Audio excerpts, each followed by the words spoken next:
Ayan na nga mga mamis, marami tayong guava for today. Ay nahuhulog-hulog sa sa sa puno niya, kaya magluluto tayo ng guava jam. So, pinainit ko muna ang ating kawali at nilagay ko ang guava. Lutuin muna natin yan hanggang sa magkatubig yan. Tayin natin yan.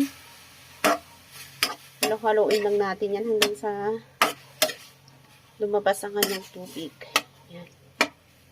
Yan. So, lutuin muna natin yan sa mahinang apoy.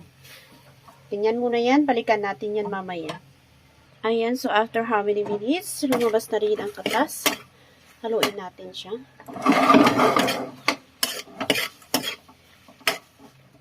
Bantayin natin ito kasi masusunog siya pag hindi natin siya haluin ng haluin.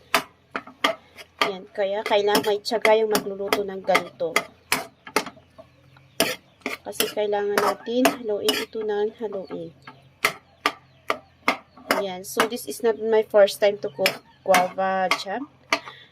I forgot when. It's the last time when I cooked the guava jam. Nung college ata ako.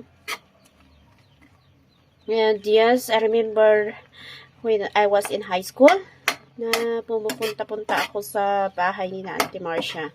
Nagluto kami doon ng mango jam. Yan. Doon ko din natutunan kung paano magluto ng mango jam. So, mamaya ulit, ipapakita ko sa inyo ang ating guava jam. Ayan. At muli natin itong haluin.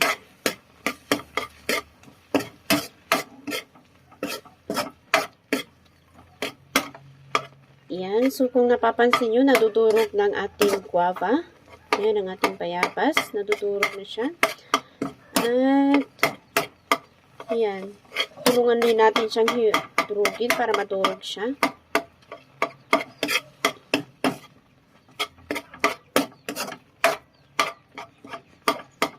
And, after na madurog ang ating guava, wait for another 1 minute. And then, ilagay na natin ang kanyang sugar. Ayan, so, after 1 minute na nadurog na ang ating guava, haluin ulit natin.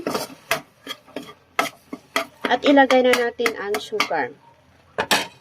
So, ilalagay kong sugar is 1 cup of sugar. Brown sugar ang aking gamit. Dahil yan ang aking ginagamit pag nagluluto ako ng jam. Nasa sa inyo kung anong klaseng sugar gagamitin nyo. Ang gamit ko is brown sugar. Yan, 1 cup ang nilagay ko na sugar kasi yan ang estimated na cup of sugar ang aking ilalagay sa aking guava. So, yung ilang piraso pala yung guava na aking niluto is mga 10 pieces siya, maliliit. Medium size ang ating guava. Sa mga gustong mag-follow ng aking ingredients, 10 pieces of guava, medium size. And then 1 cup of brown sugar. Yan. Haluin lang natin yung haluin. And then balikan natin yan mamaya.